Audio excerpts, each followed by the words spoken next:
Hi, this is John Harcher and welcome to episode 45 of Keep On Grooving. We'll be finishing up our look at Traffic as Steve Winwood gets back on the high life again as a major artist in the 1980s. Then as the 1990s arrived, so did something unexpected, a Traffic reunion. Episode 45, cross-album Traffic Part 3, 1980 through today. Normally this would have been summed up as sort of an afterthought to last episode, recapping what happened to the band members after When the Eagle Flies. But we actually do have one more honest-to-God Traffic album to talk about, so it gives us an excuse to delve a little into the next phase of Steve Winwood's career, that of hitmaker. As the 1980s dawned, Winwood released his second solo album, Arc of a Diver, literally at the end of the decade, December 30th, 1980. He did the album in a unique fashion. He played every instrument by himself. I mean, we're talking about McCartney 1970 territory here. For the lyrics, Steve co-wrote the songs with Will Jennings, Viv Stanshall, and George Fleming, nephew of Ian. The album begins with an accident. As he was doing work on the lead-off track, he mistakenly erased all the instruments at the beginning of the song with the exception of the organ. Then the pitch-bending Moog came in. It sounded good, so he left it as the intro. That's how the memorable mood-setting beginning of While You See a Chance happened. Now, radio at the end of the 70s was going through a shift. A lot of the things that were influential towards the end, like disco and punk, were beginning to wane, while new wave hadn't hit yet. So there was a hole for a slightly different kind of sound, and I think While You See a Chance fit that niche. It must have been a little surprising to Steve and the gang in Ireland that the song took off. I remember watching Casey Kasem on America's Top 10 TV show where he played the primitive videos from back then, and they made one for this song. Shot on videotape with a bunch of faceless dancers doing their thing while Steve is at the keyboard. Hey, they were still trying to figure out this whole video thing out, so, kind of give them a break. But Casey treated it like a big thing. Steve Winwood returns. I mean, it's not like he went away, it's just he wasn't on the singles charts. But he did return, and for the first time since the Spencer Davis days, he hit the top 10 on the Billboard charts, topping out at number 9. But it sure felt like a bigger hit, and we definitely heard it all over the place. Back then, Channel 68 used to have a financial show right after WHT ended its morning movie around either noon or 1 o'clock.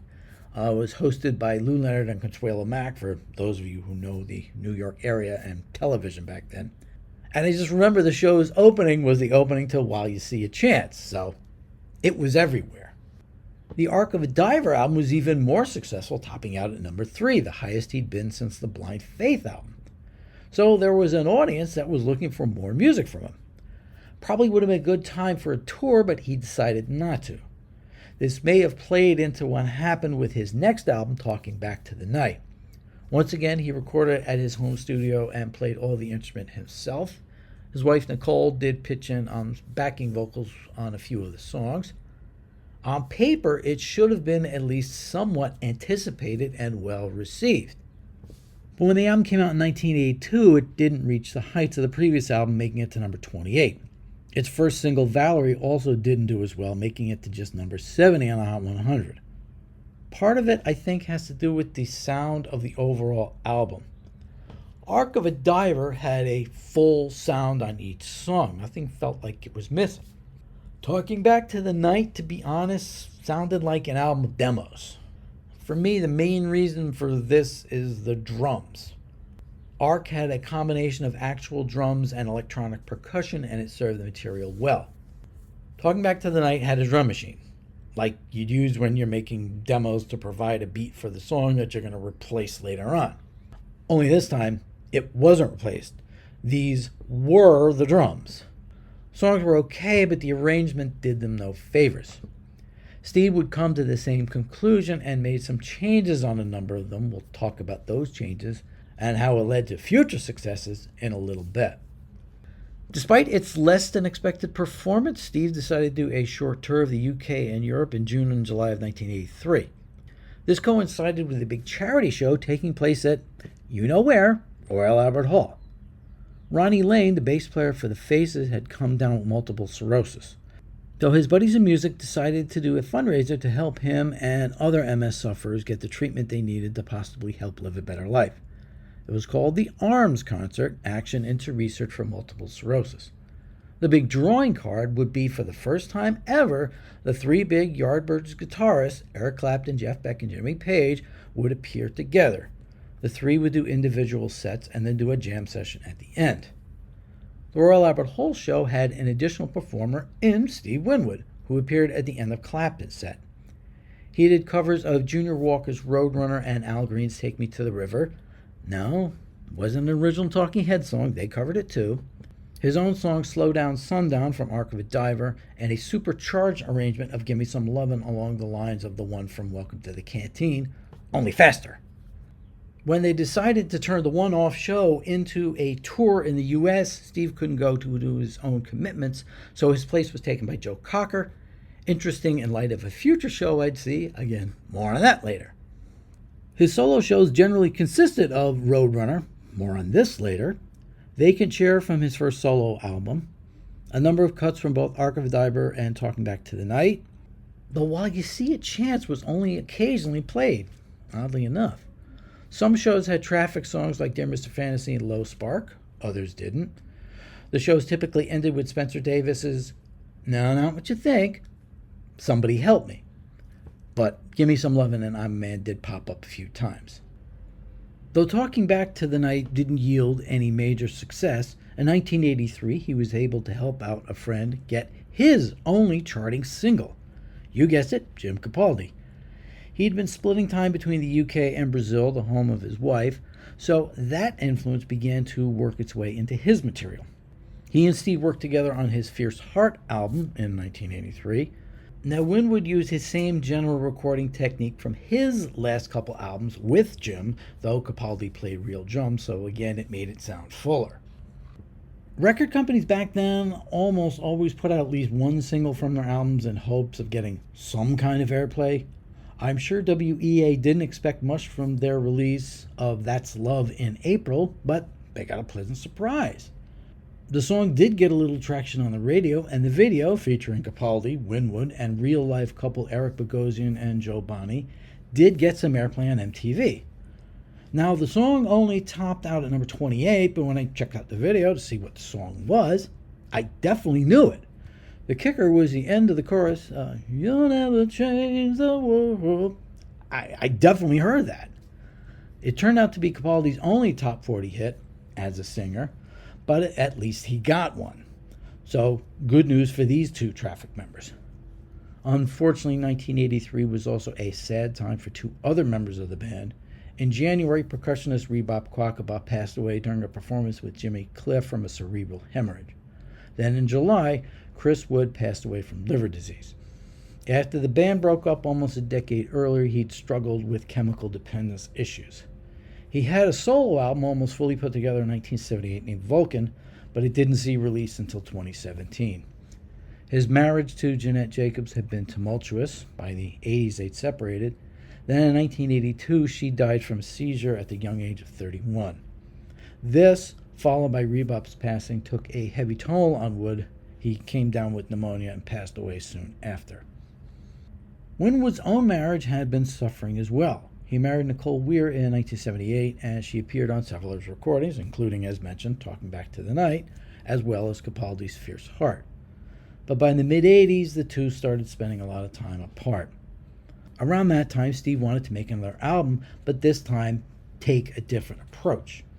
He would work with real musicians in a real band, and he'd look outside his usual island crew for production, this time in the person of Russ Titleman, who Steve worked with on George Harris's 1979 album, had done the solo record by his friend Christine McVie.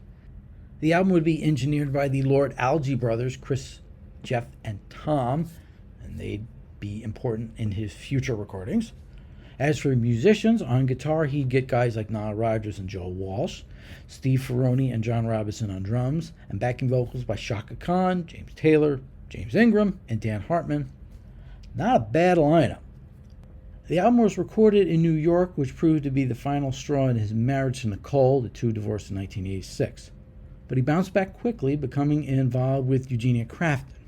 The title of his upcoming album might relate to that, but his writing partner Will Jennings had scribbled down the phrase a couple years earlier, holding it for the right time. So since it was Steve's big album, let's go ahead and do a track-by-track rundown of Back in the High Life.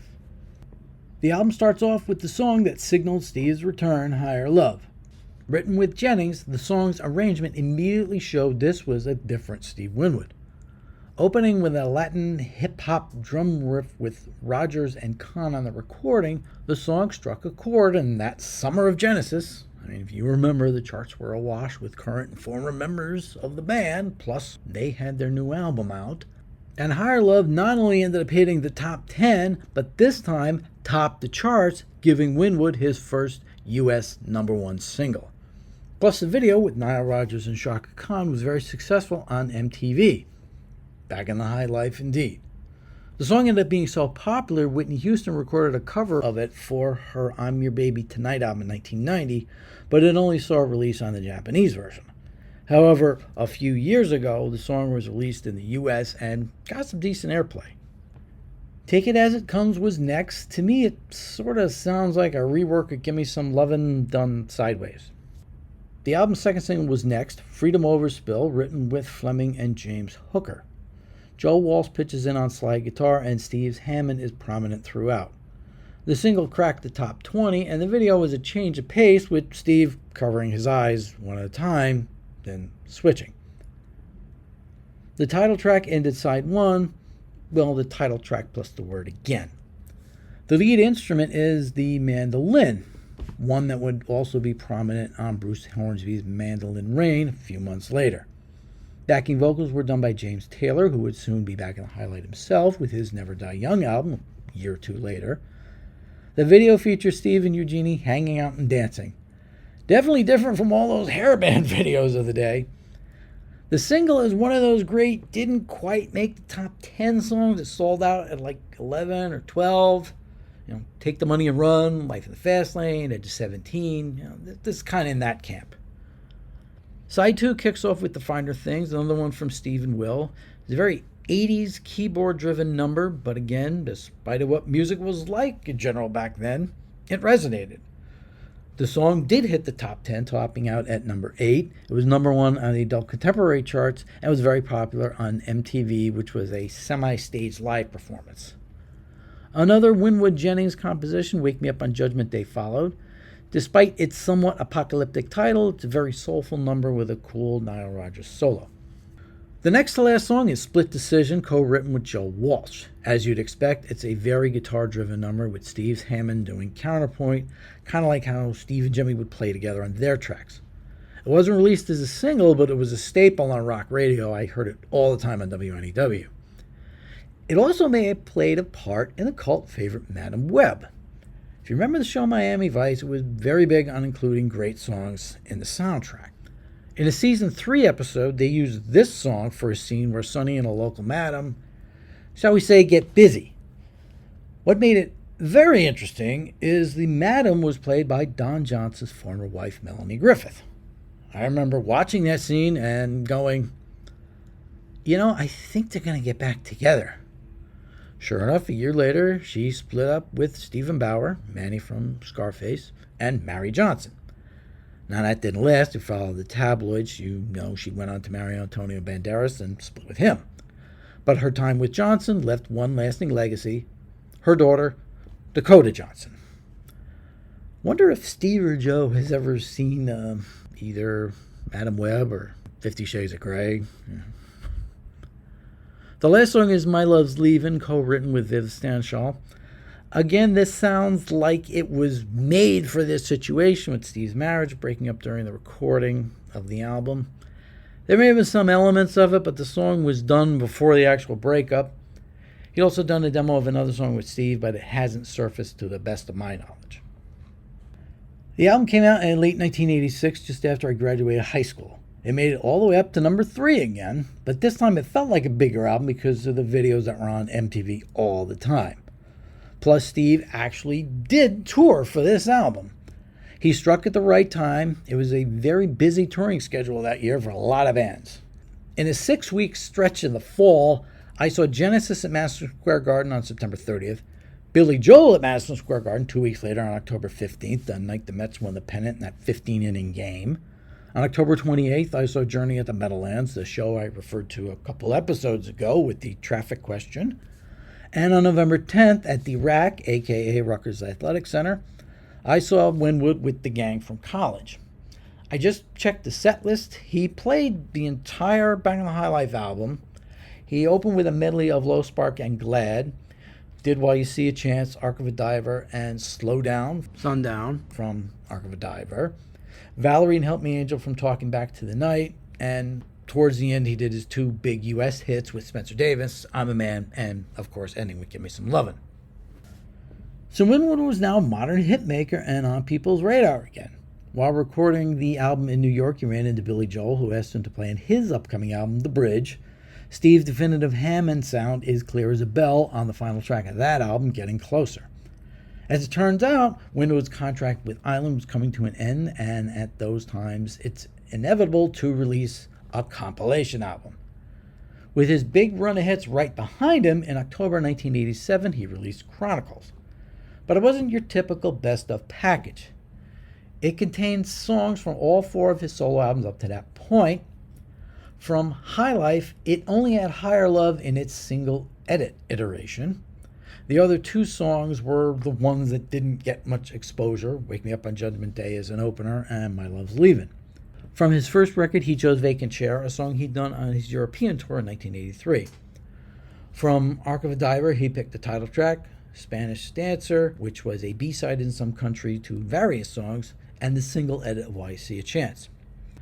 Then, for the songs from Talking Back to the Night, he decided to spruce them up a bit. With the help of Tom Lord Alge, he remixed and did additional overdubs to Help Me Angel, Talking Back to the Night, and Valerie. I need to listen to a tape of the 1986 show and see if Valerie and Angel sounded close to the remix versions, if it was kind of a tryout.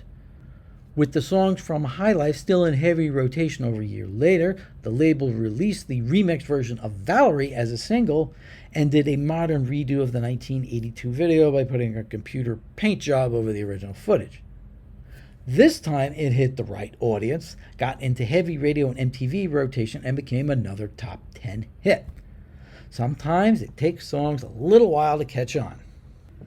But that wasn't the last we'd hear from Valerie. In the 2000s, DJs began to sample the Call on Me section of Valerie over a house beat. DJ Falcon and Daft Punk member Tom Bangalter did it first, but weren't able to get it released as a single. But that gave other DJs ideas. One of them, Eric Prides, actually took his version to Winwood and asked him if he could release it as a single.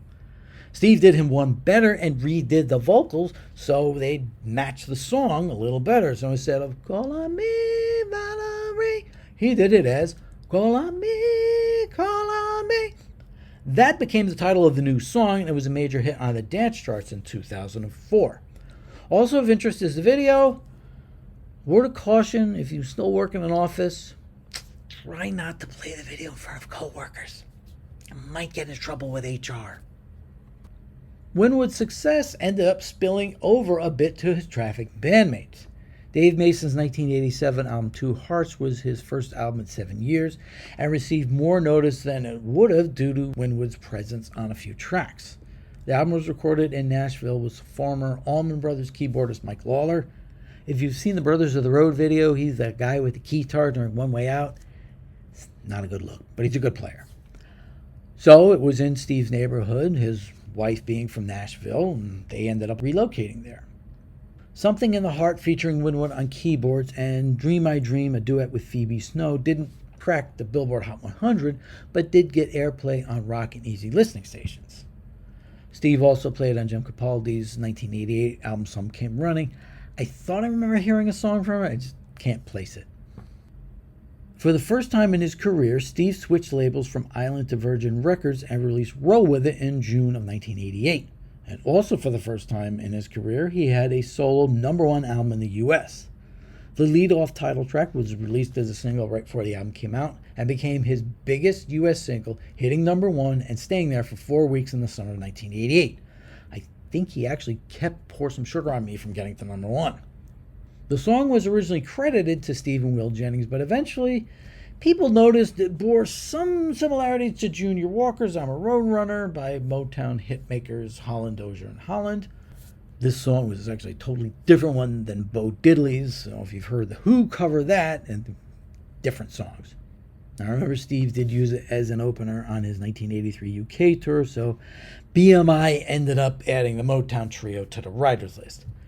It's not an exact copy, but it has enough similarities that they decided not to take any chances. Steve also joined the list of rock artists who let their songs be used in commercials, in this case, Michelob Beer. The label started using rock songs in the mid-'80s, most notably Genesis' Tonight, Tonight, Tonight, and Eric Clapton's new version of After Midnight from the Crossroads box set. Of course, Clapton was in rehab at the time the commercial came out, so it wasn't exactly a good look. Now, Steve already had a song used for the company. The remix of Talking Back to the Night, with the actual sax solo in it, was used in between the Genesis and Clapton songs.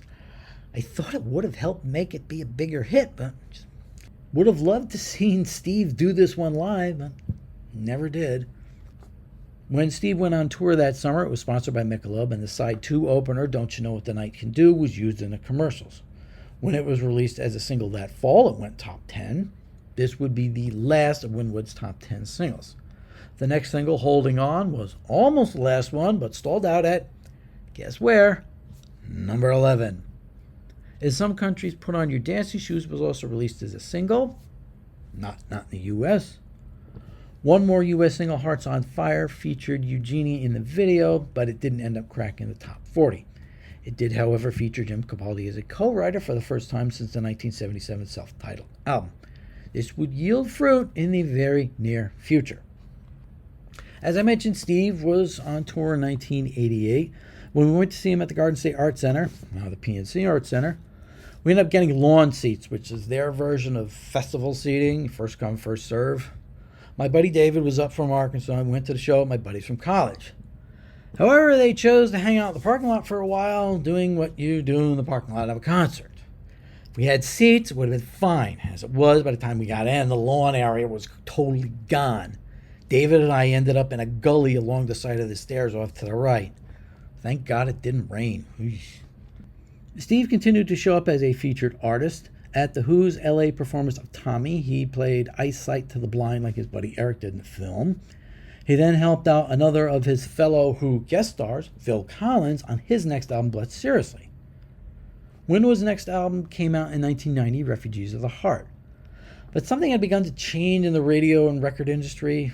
What was popular just a few months before fell by the wayside very quickly. By late 1990, when the album came out, it was harder for some older artists to break through. It only ended up hitting number 26, quite a come down for a guy last time out had a #1 album. I enjoy the album myself. The material was solid, but maybe not as catchy as the last 2 records. I Will Be Here is as strong a ballad as anything else that was out at the time, but it just didn't catch on at all. The first single, One and Only Man, did hit the top 20, again not the top 10 heights of the last couple albums. Significantly, it was the second single in a row Winwood released that was co-written with Jim Capaldi, who played drums on a few songs. When Winwood toured from the album, Capaldi would show up several times and do some songs with him. Jim showed up at the Winwood show I saw at Madison Square Garden, where Steve's opening act was his Arms tour replacement, Joe Cocker, having his own career revival with the success of When the Night Comes. Guess where that topped out? Yep, #11. You thought it was a top 10 from as much as it was on the radio. Capaldi did John Barleycorn with Steve, then they did Rock and Roll Stew. Jim would get his own hit single of sorts a little later. He and Paul Carrack co-wrote Love Will Keep Us Alive, which was covered by the Eagles on their Hell Freezes Over album. Steve and Jim must have enjoyed working together again, because this prompted them to do something I don't think most people would have ever expected: revive Traffic. Now they needed to find someone to replace Chris Wood, and they found him a legendary session player from the Allman Brothers, so-called Randall Bramlett. He'd handle the wind instruments and some keyboards when they hit the road. But why not ask Dave to join? Well, in between the release of Two Hearts in 1987 and the 90s, Something happened between Steve and Dave. I'm not quite sure exactly what it was and when, but it certainly came to a head in 1994. Some people, promoter Ron Delsner being one, thought Mason would be invited to be in the Traffic reunion, but he was not. However, Dave did end up joining a band around this time, a little outfit named Fleetwood Mac. They were looking for a replacement for guitarist Rick Vito and Billy Burnett, and in all honesty, still Lindsey Buckingham. And they also needed another female vocalist, since Stevie Nicks had decided to stick with her solo career. Somehow, Dave was invited into the band along with Delaney and Bonnie Bramlin's daughter, Becca, for the Time album.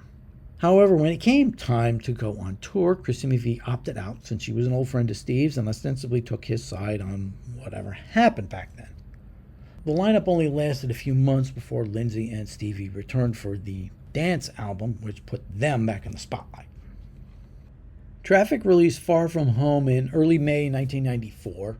It was a 10-track album, but 10 relatively long tracks. The average track length was over 5 minutes, and some of them was going over 6 and even 8. The cover featured the round Traffic logo with a stick figure playing a flute in tribute to Chris Wood. The album starts off with Riding High and a barrage of percussion, Steve's good old Hammond, and some very 80s sounding keyboards. The first single, Here Comes a Man, is next. If you scripted out what a 90s Traffic song would sound like, it'd probably come out like this. So they certainly knew what they were looking to do when specifically crafting a Traffic song. The turnaround into the chorus is interesting too. It's a different kind of chord shift. The title track follows, the longest song in the album, clocking in at over 8.5 minutes. It actually wouldn't have sounded out of place on Steve's last 2 albums. That kind of vibe. Nowhere Is There Freedom follows, heavy on piano and percussion and an offbeat time signature. The first half of the album ends with Higher Ground, no, not the Stevie Wonder cover. It's the only song on the album with an additional co-writer with Steve and Jim. Davey Spillane plays the Uilleann pipes. They sound like an electronic bagpipe, so it's a very Celtic sounding song. The second half kicks off with the other song that got some decent airplay, Some Kind of Woman.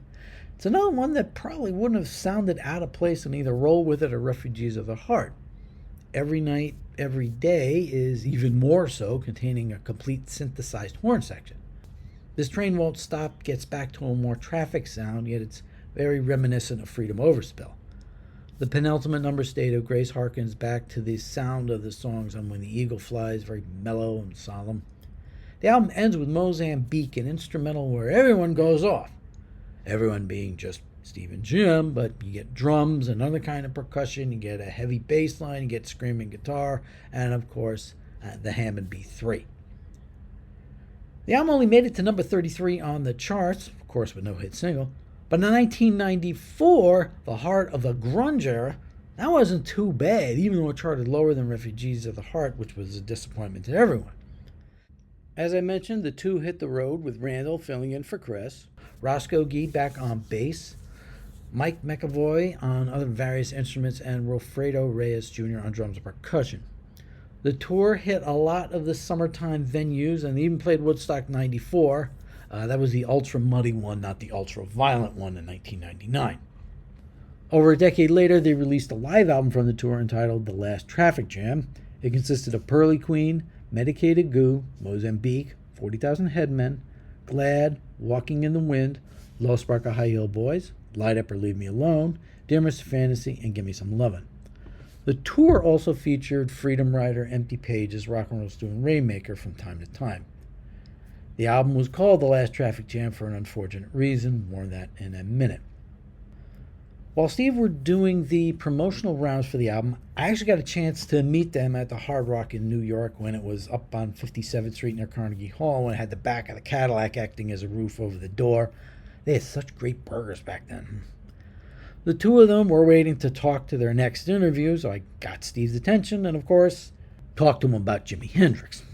He didn't recognize the guitar they had noted as Jimmy's down by the door, but he told me all the things he could play and a couple of their jam sessions. He got a lot of info in for the 2 minutes we talked. I actually also had a nice conversation with Gene Simmons, who is Honestly, one of the most polite people you'll ever meet. Maybe another time I'll tell that story. Far From Home is interesting in that as I listened to it for the first time, or probably the 30 years since it came out, it sounded like it belonged where Refugees of the Heart came out in 1990, and that album sounded like it should have come out in 1994. It's just the way I relate certain sounds to certain points in my life. Like, this sounded like it should have been earlier, but it came out when it came out. In 1997, Steve put out Junction 7 as a collaboration with Jim, his wife Eugenie, and narrator Michael Walden. By that point, music had kind of dropped off a cliff. I was keeping up with very few new things. Basically, whatever Hendrix would come out in 1997, there was a bunch. Eric Clapton and Rush were pretty much the only people I was regularly buying. So I admit I missed this one. I picked it up maybe about 10 years ago. Don't think I was alone. The album didn't sell too well at all, and Steve stepped back for the rest of the century.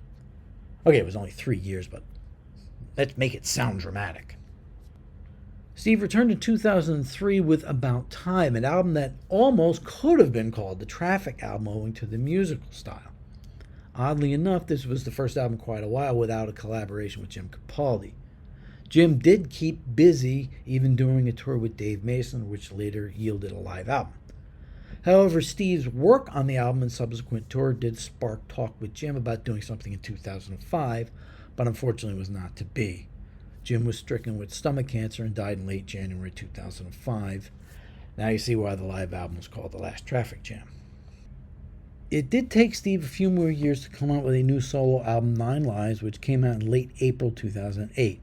I did pick this one up. It was on my radar due to a special guest, Eric Clapton. Steve joined Eric for the 2007 Crossroads benefit show, and the two played some Blind Faith numbers together for probably the first time since the Rainbow concert almost 35 years earlier. They did Presence of the Lord, Can't Find My Way Home, Had to Cry Today, and Dear Mr. Fantasy.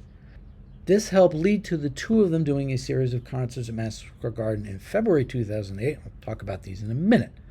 All the buzz surrounding the two of them working together again may have helped the album's sales. It actually made it up to number 12, its highest charting position in almost 20 years. Now, up till now, this is the last time Steve put out a solo album. A year later, in 2009, the duo of Clapton and Winwood put out a live album from the MSG shows. These were the shows where, along with the Blind Faith material, Eric picked which songs of Steve's he wanted to do, and Steve picked which ones of Eric's. The set list started with Had to Cry Today, made sense. Next was Lowdown, a J.J. Cale song he did on his 1996 album. Now, this one didn't make the video of the concert. It's on the CD. Then they did a cover of Buddy Miles' Changes, not the last Hendrix-related song they do. The first night of the run, they actually got Buddy on the phone, and he heard them doing the song live. It was one of the last things he heard. He passed away a few days later. Maybe even the next day. Next in the set was one of Steve's picks, Forever Man, then a couple of Blind Faith numbers, Sleeping in the Ground and Presence of the Lord. A version of Glad with Eric taking over Chris's sax parts was next, followed by Well Alright. Then came a lot of back and forth between the solo numbers. Eric's version of Double Trouble, Traffic's Pearly Queen, Derek and the Dominoes Tell the Truth, with Steve filling in for Bobby Nicely. The most interesting choice, Traffic's No Face, No Name, No Number. Then After Midnight, and another inspired choice in Split Decision. Then the two each did a solo number. Eric did an acoustic Ramble on My Mind, while Steve did Georgia on My Mind. See what they did there? Then came the Jimmy part of the show. The Derek and the Dominoes live arrangement of Little Wing was followed by Steve's arrangement of Voodoo Child. This is the one where they don't end the song, just kind of let it fade out. Not easy to pull that off live. Then the big numbers finish off the show, Can't Find My Way Home, Dear Mr. Fantasy, and Cocaine. The DVD also includes bonus performances of Kind Hearted Woman and Crossroads. The album and DVD were so well received, the duo decided to do a small tour in support of it. The first show was at the Meadowlands in East Rutherford, New Jersey, which just so happened to be the next town over from where I was living at the time. Easy 10-minute drive along Patterson Avenue to get to the arena. The set included everything from the main live album, plus we got a nice surprise. During the acoustic section, they broke into Layla, and this time Steve did the solo at the end. Now, 15 years on, that was my last concert at the Meadowlands. As I mentioned in an earlier episode, the last time there was Disney on Ice around Thanksgiving 2013 with the family. And to this date, the Clapton and Winwood show was my last concert, period. With most people I want to see not with us anymore. Eric's still going, though. I will have to think about seeing him one more time. That may be my last concert ever, but what a way to go out. Traffic was inducted into the Rock and Roll Hall of Fame in 2004 with Steve, Jim, and Dave in attendance, and Stephanie Wood there in Chris's stead. Appropriate, since she was the one who introduced him to the others. One of the Steve-Dave situations also popped up here. The end of the show jam session was going to be based around Feeling All Right. But it took Steve by surprise a little bit since he thought they were going to do it like it was on Traffic's second album. But Dave had done a Dylan Watchtower thing and been doing the song like Joe Cocker's version ever since the 70s.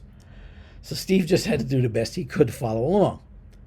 Now, oddly enough, who was the keyboard player in the band when he did the Clapton shows a few years later? Joe Cocker's keyboard player, Chris Stainton. Now, due to this whole situation, plus some residual issues with Winwood and Island Records, we still don't have a major Traffic retrospective box set. We did get the 2-disc Smiling Phases in 1991, which covered the band's 1967 through 1974 releases. Plus, we got all those bonus tracks on the reissues in the late 90s and 2000s. Steve did put out another box in 2012 called Revolutions, which is oddly very similar to the Finer Things box from 95. It's like 3 discs, is almost exactly similar to that. And then an extra disc of Steve just kind of picking songs out of his career that he liked. Now, Finer Things ended with One and Only Man, while Revolutions include all the things up to 9 Lives. The box set also happens to leave off the song Finer Things and roll with it, but they are on the single disc set, which is still in print. The box set is not. Ugh, messy. Go figure. This set also has the alternate mix of Low Spark of High Heel Boys, something that's perfect for a Traffic box. So we're still waiting for a comprehensive set that will give us the whole original unreleased Traffic Live album, Open Your Heart from the Low Spark sessions, Moonchild Vulcan from When the Eagle Flies, and Lord knows what else. I don't want Steve and Dave to be gone before we actually see it, so that sums up our look at Traffic. If we don't get a Hendrix Lenten Times release next year, I think it's time to take a look at Stephen Stills. I'll try to do it like I did with Clapton and stay focused on the era when Jimmy was around, like 1966 through 1971 or so. Since we'll likely be starting from the Buffalo Springfield era, I may try to work Neil in there as well.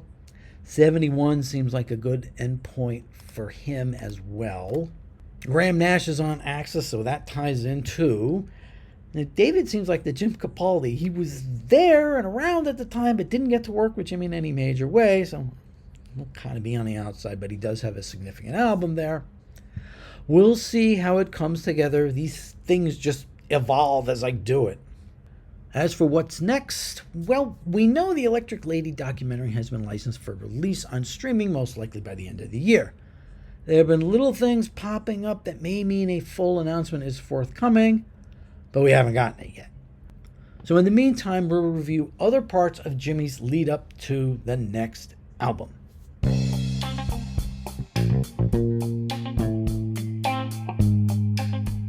Next time, it'll be the end of the experience as we take a look at April through June of 1969. They weren't able to get things together in the studio, but did better on tour, though at some points they were barely speaking.